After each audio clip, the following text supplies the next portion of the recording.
What a great honor and what a thrill to be here. I've never been to North Dakota before. I've been to South Dakota, your rival state to the south, but my first time here to North Dakota, and I loved it. Our first stop, by the way, was Chesterton's Pub. How many have been there? What a great place. And I especially love were all the photos of these great Catholic figures when they were the age of college students. What a great inspiration. And then to have dinner at this place overlooking the Missouri River in all its splendor with the sun going down, just beautiful. But you know, everybody, what's even more beautiful, you know this, and I'm coming to know it, is the beauty of this place, this institution, this University of Mary. I've heard about it for years. Its reputation is growing as a place of really vibrant Catholic orthodoxy.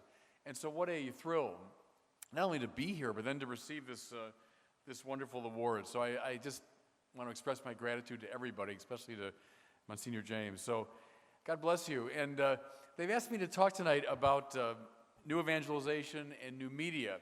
And you know, it's funny, I always pause here because, you know, Word on Fire, my media ministry, has all kinds of wonderful young people working there who know all the details of the media.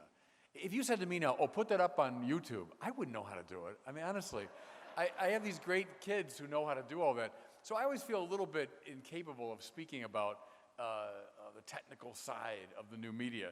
What I want to do is just three simple things tonight in the time I have. First of all, I want to tell you a little bit of the story of Word on Fire, because I do think it's a story of grace. I think all these things are results of providence. And I wanted just to share that with you, maybe to not just inform you, but lift you up and maybe give you a sense of possibility. And secondly, real briefly, I want to talk about the new media and why it's so important for the evangelical work of the church today. And then finally, if we have time, I'll talk about a few things I've learned in my dealing, especially with, let's say, people in their 20s and 30s. What's blocking the new evangelization? What have I learned about, you know, resistance within the culture to the faith? So that's my program. If you're keeping score, those are my three sections. First of all, Word on Fire, how it started. I'll tell you, I date it to a lunch I had with a friend of mine, an older priest from Chicago, Monsignor Wayne Prist. And we were out for lunch, about 1998, something like that. And I was complaining. About how we Catholics are behind the curve when it comes to media. How our Protestant friends are outdoing us in using the media.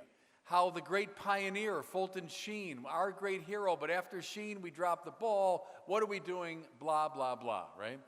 Well, Monsignor Prist looked at me, and he said, well, what are you doing about it?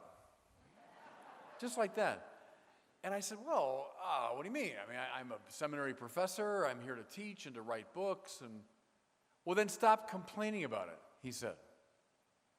Well, that got in my craw. And so I went down to WGN Radio, which is this big radio station in Chicago. And I said, you know, just for fun, what would it cost to get, let's say, a sermon program on the radio here on WGN? And they said, oh, we have a good time for you, 5:15 a.m. Sunday morning for 15 minutes, and it'll cost you $50,000 for that. So I said, okay, fair enough.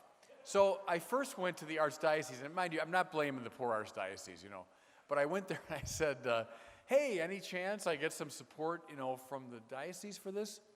But when the laughter died down, they said, well, if you can go raise the money, we're behind you all the way. Okay, so I went to my parish. I was helping out at a parish on the North Shore, which is the kind of wealthier area of Chicago.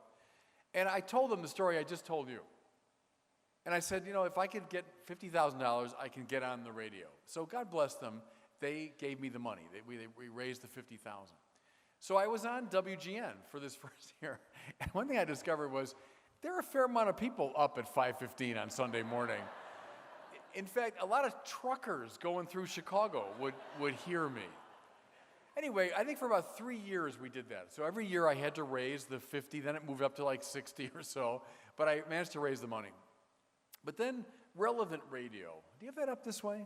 You know, Relevant Radio is a Catholic radio network in not every state, but many states in the Union. And they picked up the show. And then around that time, I think EWTN, and I have the death of Mother Angelica on my mind, I never met her, but it was very soon after she was debilitated that EWTN began to reach out to me. And they asked me to provide, videos of some of the talks and retreats I was giving. So we started getting those on the air. Around this time, we're just kind of building up steam. Cardinal George, my great mentor, whom I still mourn, he died just about a year ago now. Cardinal George took me aside at the seminary, and he said, I want to talk to you, which, by the way, is always a bad sign. And he said, I want you to jumpstart evangelization. I said, what does that mean, Your Eminence? He said, I don't know, but I want you to do it. I'm not kidding, that's what he said. And I kind of knew what he meant, but then as I pressed him, he told me this story. He was over in Rome to see his hero. If Cardinal George is my hero, his hero was John Paul II. For the ad limina visit. Bishops have to go every 5 years to report on the diocese. So off he went, and John Paul listened very carefully. And then he said to Cardinal George, what are you doing to evangelize the culture? And as you know, that was John Paul's big theme, and it's a big interest of Cardinal George. But he said, and if you know the Cardinal, this is a rare thing, he was tongue-tied. He just didn't know what to say to his great hero. So he comes home and he said, that's what I want you to do. I want you to evangelize the culture. So what I did, and this was according to his lights, to do what Cardinal Newman would have done. We gathered people in spaces in downtown Chicago. I went down at lunchtime and we invited people to come and we served lunch and I gave like a half-hour talk and then we sent people home. And the idea was not take up too much time. Don't expect people to come to church, but we'll go into your space, right? So we did that for several years. And I think they were successful enough. But I said to him, Your Eminence, there's so much more we could do if we use the new media. And Cardinal George, God bless him, barely used an electric typewriter. I mean, he just didn't know the new media, but he got the importance of it. And he said, okay, I see that. And so with that, Word on Fire sort of comes into existence, using the new media to evangelize. I should tell you, when I started doing these sermons, this is way back when, like around 99, 2000, this parishioner came up to me and said, the sermons you're doing on the radio, they should be up on a website. And I said, right, I'm the apostle of the new media. I said, and I quote, what's a website? I didn't know in the year 1999. Anyway, so we had the website going, and then Cardinal George said, yes, use the new media. With that, I turned to YouTube. So YouTube comes into being, 2005, 2006, something like that. And I just received a pretty good donation from a donor who said, do something creative with this. So I just heard about YouTube, but YouTube at that point was mostly like, my cat jumps off the roof. It was videos like that, 3 million views. And people said to me, oh no, it's kind of a joke. Don't waste your time on YouTube, what the heck, let's try. So I remember Scorsese's movie, The Departed, had just come out, and I had seen it. I thought, well, if the approach here is to reach out to the culture, to begin with what's in the culture and might contain seeds of the faith, right?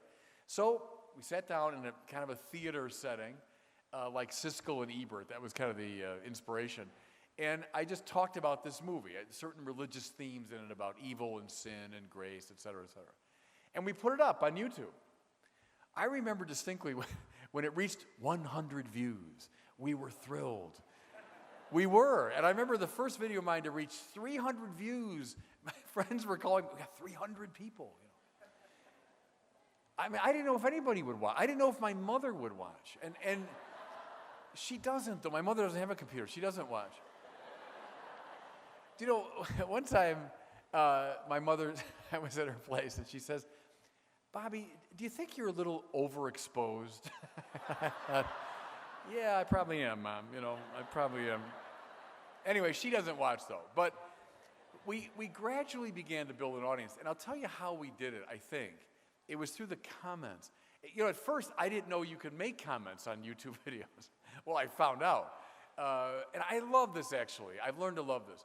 People on YouTube, most of them that comment anyway, they hate God, they hate religion, they hate me, roughly in that order.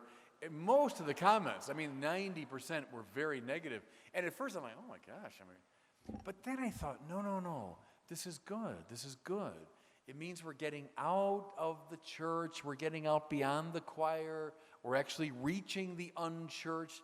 And by the way, I love about YouTube, you get real clear demographics from YouTube. They tell you exactly who's using.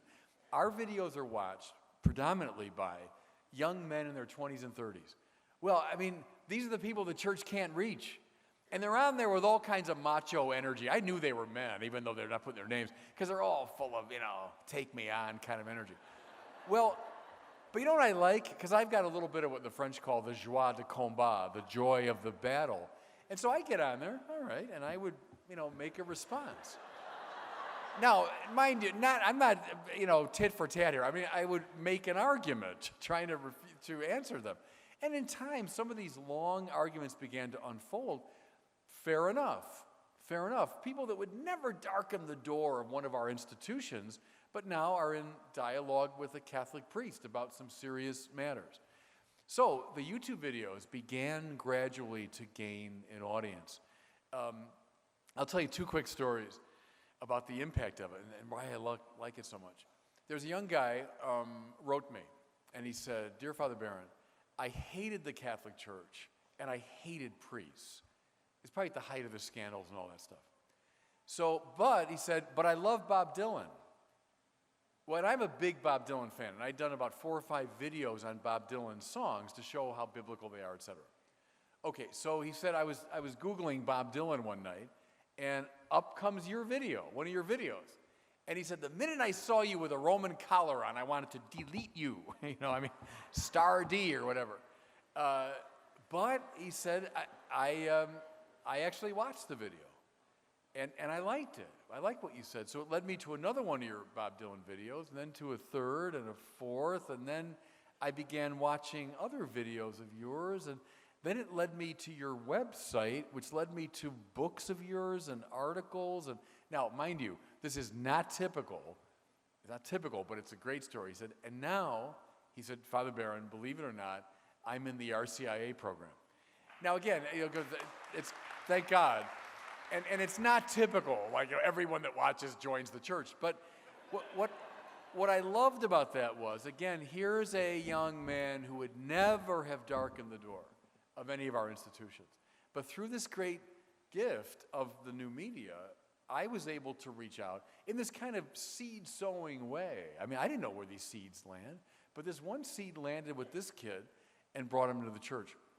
Here's a second one I love from a young woman, and she said, "Dear Father Barron, I was on the internet when the Charlie Sheen thing was going on. You remember a couple years ago when poor Charlie was having his meltdown?" So she was looking up Charlie Sheen things. But Charlie Sheen led her to Martin Sheen, Charlie's dad, right, the great actor.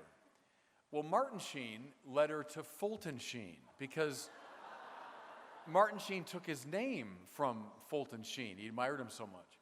And then Fulton Sheen led her to Catholic preaching, which led her to me. And then she said she went on the site, et cetera, and is now coming back to the church. And I remember I thought, well, Lord, if you can use Charlie Sheen to do your work, I'm not going to get in the way. But see, that's the beauty of it, isn't it? That's the beauty of it, is this way of reaching out. And I had no idea how these videos would land, how they would land. But see, it's like getting out into the shipping lanes. You know what I'm saying? If you're stranded on this island and no one's going to come to you, you got to get yourself out into the place where the commerce is happening, where the ships are going, where the ships are today, and we all know this, especially people under 40 or under 45. That's where they are. And so Word on Fire began, this reach. And as the Monsignor mentioned, actually we're closing on 18 million views of those videos. And so as we got going with 300 views, it's gotten richer. But see, that's it. That's the way it works with providence. When the Lord says to Peter, don't stay out in the shallow waters, man. Duc in altum, right? John Paul's great theme. Get out into the depths. That's where the life is. And then Peter brings in so many fish, that the ship is sinking under the weight of it. So it goes. See, when you follow the prompting of the Lord and you go out in the depths, you try something. Life and life and life come in. So that was our great lesson from the YouTube videos. The Catholicism series that I know has been widely used, I'll tell you the story of that, how it got going. I was having a board meeting of the Word on Fire board, and I was discussing various projects and what we wanted to do, et cetera. And one of the board members said, well, hey, Father, if you were dreaming big, what would you dream about? I said, well, honestly, if we could, in a perfect world, I would want to put together a 10-part series about the Catholic faith, but not just talking about it, but showing it, because it's a beautiful religion and a true religion. I would go around the world like Kenneth Clark. Now, some are old enough to remember, a lot of you don't, but Kenneth Clark did this great program called Civilization. And when I was a kid, or a teenager, in the 70s, I watched it. Something like that. Grand, colorful, beautiful, true, et cetera, et cetera. So I laid this out, and this board member said, well, why aren't you doing that? Why don't you drop whatever else you're doing and do that? I said, well, I'm teaching at the seminary, and the cardinal's got to agree to it. Okay, we'll get him to agree, he said. And so with that, I didn't go, but he and like 4 others from the board went to see Cardinal George. And they had sent him a little, I think, little prospectus of this thing in advance. They told me that the cardinal walked in the room. Before he sat down, he said, whatever I have to do to make this possible, I'll do. And so with that, I had the cardinal's permission. He kind of freed me from a lot of my teaching responsibilities. Then all we had to do was raise $4 million. So we had secured the services of a great company called Picture Show, and they were local people. And they said $4 million to do, this 10-part series. Now, anyone that knows the media world knows that's a shoestring. I mean, $4 million to make something like that. But that was the figure we had. And so we had nothing. And as you know, if they laughed at me when I asked for $50,000, so I'm not going to ask for $4 million from the Archdiocese. So the church didn't have a lot of funds at that point with the scandals, et cetera. So we went out and began begging. I felt at that point in my life a bit like a Franciscan or a Dominican. I was like a mendicant. I was wearing a black suit and a Roman collar, but I was a mendicant. I went out with my begging bowl. The first time we had a fundraiser, I remember, and it was in kind of a wealthy area, but I was petrified because we had decided to ask for $10 million to do it and then to advertise it and everything, And so this member of my staff got up very confidently and said, we're looking at a $10 million project. I fully expected everyone to leave, that the room would empty out. They stayed, and that's how we started, just boldly asking. When we got enough money to do one episode, so we got $250,000, I said, let's go. Let's not wait to get $4 million. Let's go and film. So off we went to the Holy Land, and we filmed episode 1. We came back, we're broke. We had no more money. And so beg, pray, ask. The little flower, by the way, who's devoted to the little flower here? Anybody? She's my go-to girl. I mean, the little flower is the one that we asked. Whenever we had trouble, whenever we got stuck, we asked the little flower. And then the money would come. We went around the country a bit. We went to Boston, went to San Francisco, we went to Atlanta, went down to Texas, and we just begged for money. 2008, we started filming the first episode.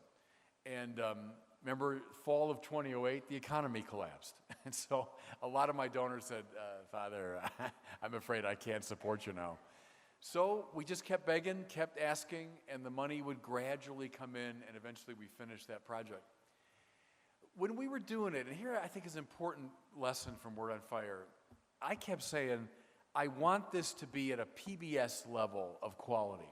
I don't want a well-meaning but mediocre production. Hey, this is the Catholic Church, the church that gave us Michelangelo. I don't want to, put some kind of half put together thing out there. I want this to be at high level. We kept saying PBS level. So we get home, the 10 of them are done. I said, well, what do we have to lose? Why don't we send it to PBS in Chicago and see if they'd play it? Never thinking, honestly, I thought they'd be way too Catholic for them. So we sent it. And about a week later, I get a phone call, could you come down so we could talk about it? I said, well, that's got to be a good sign. I mean, when they just told us, forget it, if it was a no-go. So down we come, and they said, we love it. We think it's beautiful. We think it's compelling. We think it'll appeal to people of no faith or any faith. And I remember I was there on the table. I said, you do? Seriously. Oh, of course you do, you know. So they accepted it in Chicago and then said, we'll syndicate it. And so they helped us syndicate it around the country, and eventually 250 PBS channels around the U.S. picked it up. There were only 3 that said no, because it was too Catholic. But 250 said yes. And that got it out then. And then EWTN played, I think PBS took 4, EWTN took 6 of them. So it really got out. I'm very proud to say I believe it's the only program ever that's appeared on both EWTN and PBS, right? In fact, they said, we'll do 4 of them. And so they chose, I think it was the God episode, and then we had one on Peter and Paul, then we had one on the Mother of God. And someone said to me, well, of course they're PBS. They chose Peter, Paul, and Mary, you know. I know, pretty bad. But that's how we got the series then out. And what gives me such joy is the way it's been used. I mean, so I go around the country a lot, and I know it's being used. But, you know, I'll tell you the God's truth. When we were making it, we did not know how or whether it would be used. We just all felt a sense of mission, that we had to get this thing done. And people would ask me, I remember at fundraising, Father, what's your distribution plan? I'm like, what does that even mean? I mean, I don't know. We're just going to hope that it's, you know, picked up. And I don't know what to say, because we hadn't really thought it through to that level. But see, God had a distribution plan. And, you know, I just wrote a little something about Mother Angelica, and people ask me, what have you learned from her? And I think one of them is this trust in God's providence, that if God gives you an inspiration to do something, he will provide. He'll provide what you need. And I think all the, you know, figures in the church who've accomplished things, that's what they had, was that kind of blithe confidence. And I would say our team had that. Our team had that sense of trust in God's providence. So the Catholicism series then came out 2011 and has been, thank God, you know, successful all over the church. We just finished the 6th episode of our new series, which is called Pivotal Players. And we're going to look at 10 of the major figures within Catholicism. We had just come back from Europe, having filmed the 5th and 6th ones, when I get a little call from the Apostolic Nuncio saying the Pope has made you Auxiliary Bishop of Los Angeles, every word of which flummoxed me. So we'll see if we can continue, but the first 6 are going to be coming out in the fall, and PBS has agreed, at least in Chicago, to play them. So thank God for that. I keep looking for that.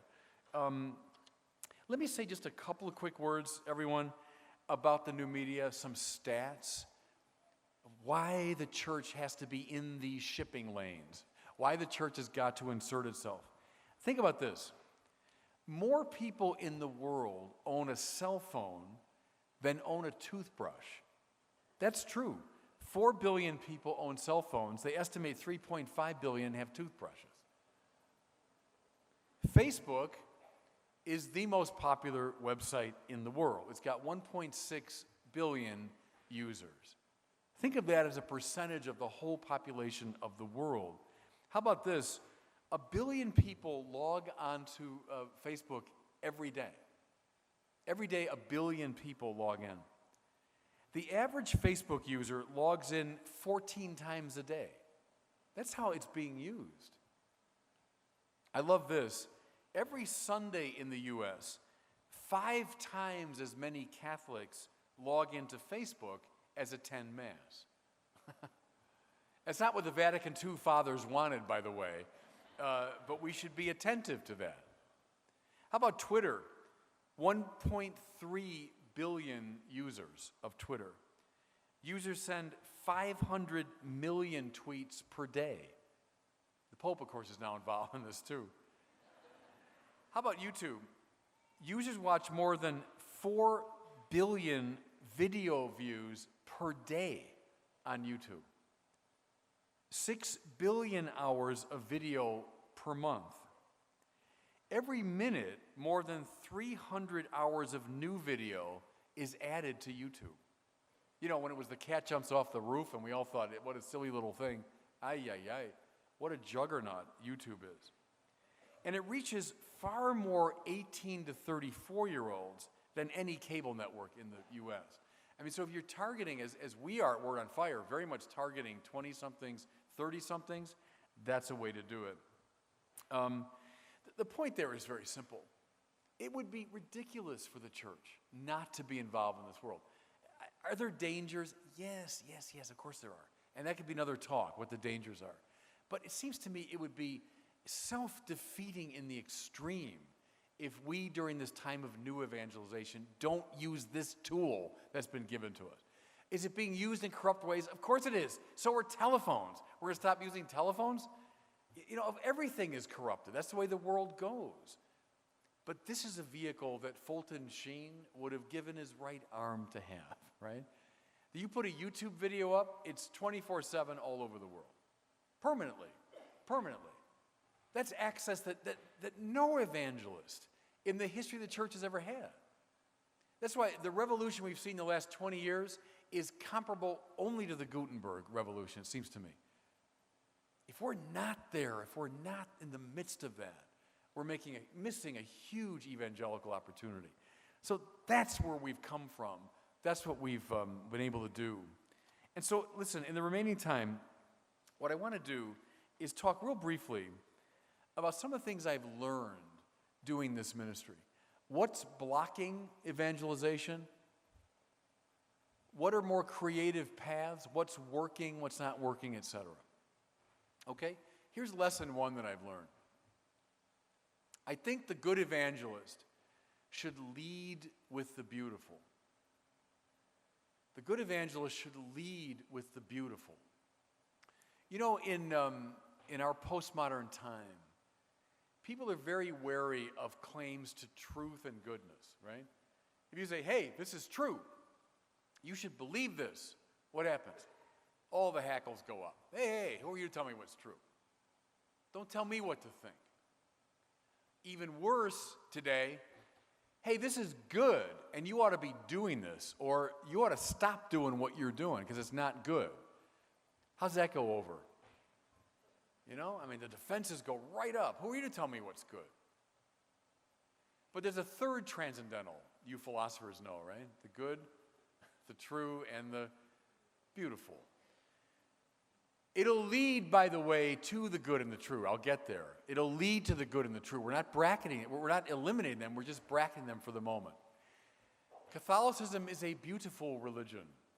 And I think when you hold up the beautiful, you are evangelizing in a way that's less threatening to people and more winsome. In other words, look, I'm not telling you what to think. I'm not telling you how to behave. Just look at Chartres Cathedral. I'm not telling you what to think yet. I'm not telling you how to behave yet.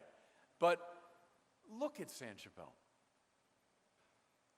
Just read the Divine Comedy. Just go into the Arena Chapel.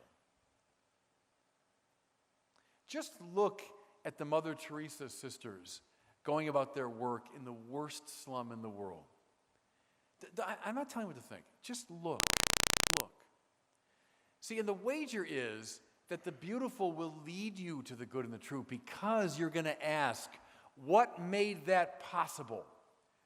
What is the world out of which such things can come, right? You're looking at Chartres Cathedral, which is this symphony, this explosion of the Catholic thing.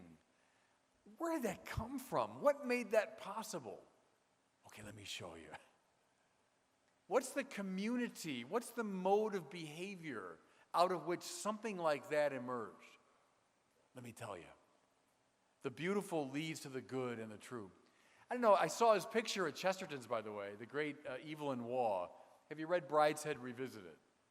Anyone? The great classic Catholic novel. Who's read it? Anyone read? Good, some of you read Brideshead.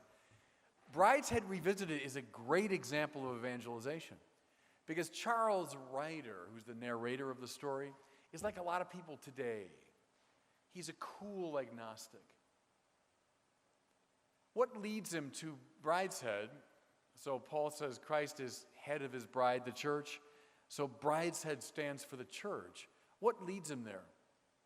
First, the beauty of brideshead, which in time leads him to the moral demand of brideshead, which finally leads him to the truth of brideshead. With that in mind, reread the novel sometime. It's all about evangelization. I'll tell you a related story. My first pro baseball game was in Detroit. Any Detroiters here? All right, good. I was 7 years old. My dad brought me and my brother to Tiger Stadium. And to this day, I remember it vividly.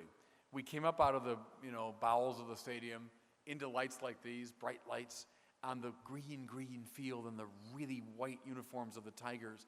And then 7-year-old who was just learning baseball, just getting to love it, watched these pro players play. Well, it so captivated me that to this day, I remember it vividly. What I began with was the beauty of the game, right? The beauty of the game, the sights, the sounds, the quality of the play, which then led me that next year to join Little League, because by God, I wanted to play. Let me get into that. And then, having played a long time, what did I understand?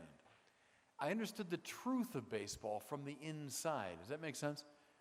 I began to understand the rules, the structure of the game, even something as particular as the infield fly rule, right?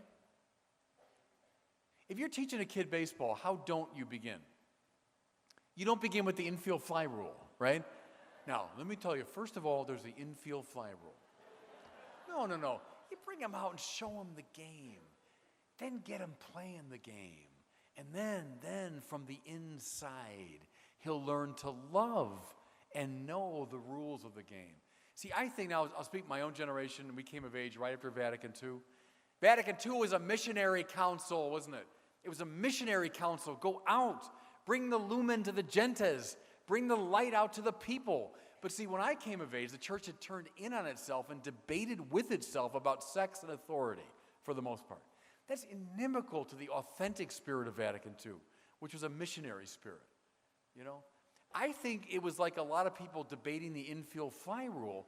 I mean, that's fine for baseball insiders, but it ain't going to draw anybody to the game, right? I think we got to recover. That's what John Paul saw, the missionary elan of the church, which was born of the council.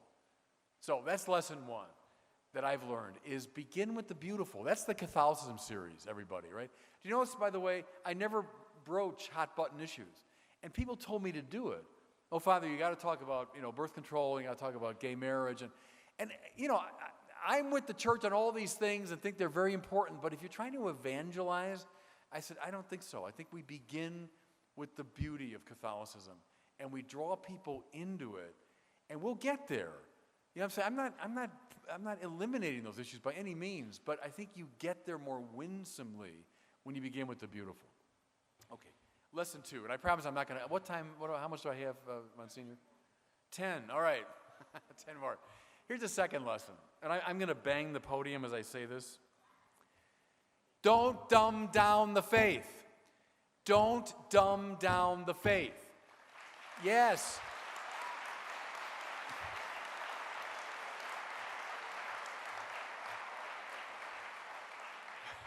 My pounding had the desired effect. Good. I, as a kid, was a Catholic kid going to Mass on Sundays. But what got me on fire, and the fire's never gone out to this moment, was a class when I was a freshman at Fenwick High School outside Chicago.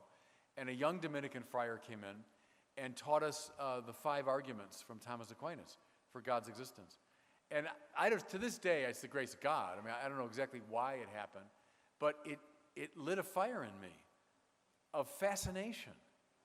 And I believed in God, of course, but it gave me a sense of the reality of God that's never left me and that set me on the path I'm still on to this day. I'm standing in front of you because of that class. I can say that without fear of contradiction. Do you know, I love the teacher, Father Tom Paulson, taught me that year, and then I went to actually another high school the next year, and I never saw him again. Until last fall, I was in St. Louis at the Aquinas Institute. And one of the young Dominican friars comes in. I said, hey, it's because of people like you that I became a priest. And I told the story. And he goes, oh, that was Tom Paulson, wasn't it? I said, yeah. He goes, he's in St. Louis. He is? He was right down the street from where I was speaking. I said, could you please have him come? And over he came. And now he's in his mid-70s somewhere, I think. But I was able to pose with him and get a picture of him. But that's how I started, was through the intellectual life. Now, I know that's not for everybody. It's not everyone's path. But it was the beauty of the church's truth that grabbed me. Now, I'll fast forward to when I started doing evangelization. I can't tell you how many people said to me at different times, hey, dumb it down. It's too smart what you're doing there. And too many long words and Thomas Aquinas, and it's not going to work. You got to tell little stories, and you got to be real experiential. Thank God I didn't listen to those people. And, because what bugs me, as you probably can tell, is the way we patronize our own young people. I first read Romeo and Juliet when I was 14. I was a freshman in high school. That same year. Well, did I understand it? Of course, I understood 10% of it. But so what? Because to this day, I've got this deep affection for Shakespeare. What struck me when I read Romeo and Juliet was that such a thing should exist. It just filled me with wonder that there should be such a thing. It's like hearing Beethoven's Ninth Symphony for the first time. It's like the Sistine ceiling for the first time. It's like seeing Chartres for the first time. That there should be such things. It's the great Catholic intellectual tradition. We're a beautiful religion, yes, and we are a smart religion. Newman said, a sign of the corruption of Christianity is when it stops thinking seriously about the faith. Amen. We're a church that at our best has never stopped thinking about the faith. I want the students here, I know that they get it here.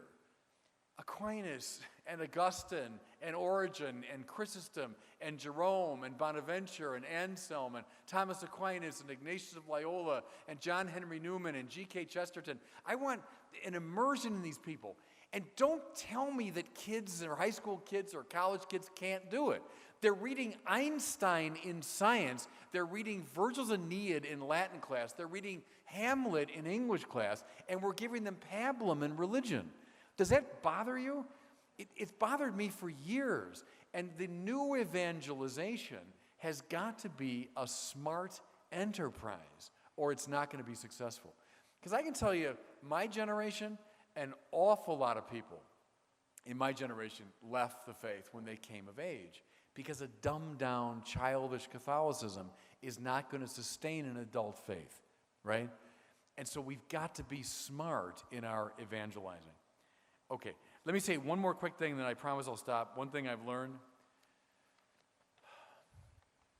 Let's be clear and compelling when we talk about God. We're living through this crisis of the new atheism, which is a post-9/11 phenomenon. I'm quite sure of that. It happened after 9/11. I'm quite sure it happened because of 9/11. 9/11 revived this old Enlightenment argument, which is religion is irrational, and therefore it's violent. See, it can't adjudicate its disputes rationally, and so it has recourse to violence. So though it was Islamic terrorists, people extrapolated from that to all of religion. Religion is irrational, therefore it's violent, and it should be stamped out. In fact, Christopher Hitchens says, your religion poisons everything, right? What haunts the new atheists, as it haunted the old atheists like Sartre, Nietzsche, and Feuerbach, is the view of God as a competitive supreme being. Now, you know what I mean? What I mean here.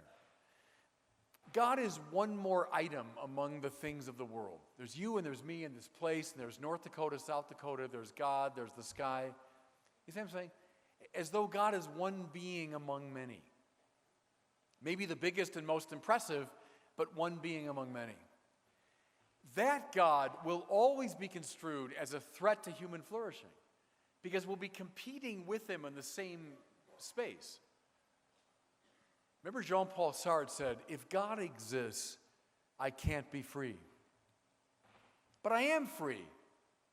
Therefore, God does not exist. You see how he sets up a competition between divinity and humanity. But Thomas Aquinas says God is not a thing. God is not an individual. God is not the ens summum, Thomas's language for supreme being. Rather, God is ipsum esse subsistens, right? Philosophers remember that? God is the subsistent act of to be itself. That means God is the unlimited energy of existence in and through which all things come to be and endure in being. What's the upshot of that? God is not one more reality competing with us in the same space, but God is that grounding reality in and through which we exist. God makes possible our being and our freedom and our flourishing. You know, in the ancient myths, what happens when the gods break into human affairs? Well, people are incinerated. You know, things blow up. They have to give way because the gods are bursting in. How do the gods react when Prometheus stole fire from them?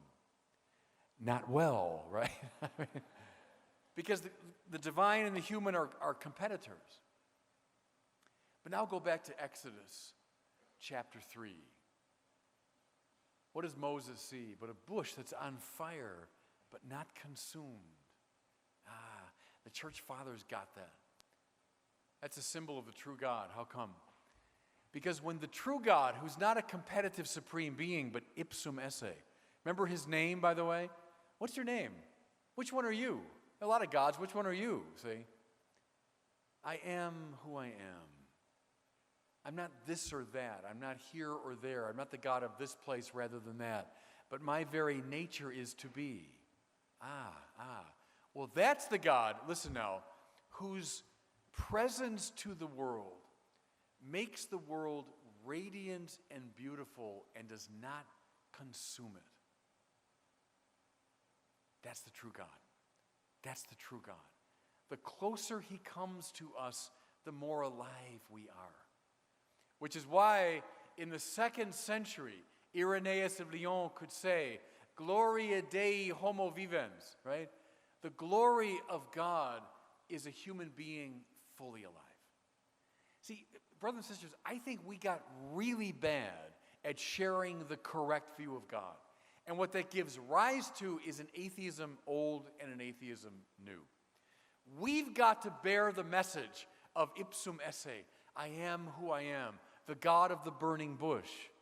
And that's a God who allows for full human flourishing. So beauty, lead with beauty. Don't dumb down the faith. Teach the true and compelling doctrine of God. I got many others, but those are the top 3 things I've learned from doing work in YouTube. And then last word, go back to John Paul. Duc in altum. Don't be afraid. Go out in the depths. I'll combine his 2 mottos, right? Nolite timere. Don't be afraid. Duc in altum. Go out in the depths. Where are the depths now? It's this enormous opportunity open for us by the new media. Go out with this full Catholic intelligence, full Catholic beauty, full Catholic confidence. And then we will, everybody, trust me, we will light a fire upon the earth. God bless you all, and thanks for the award. Thank you all.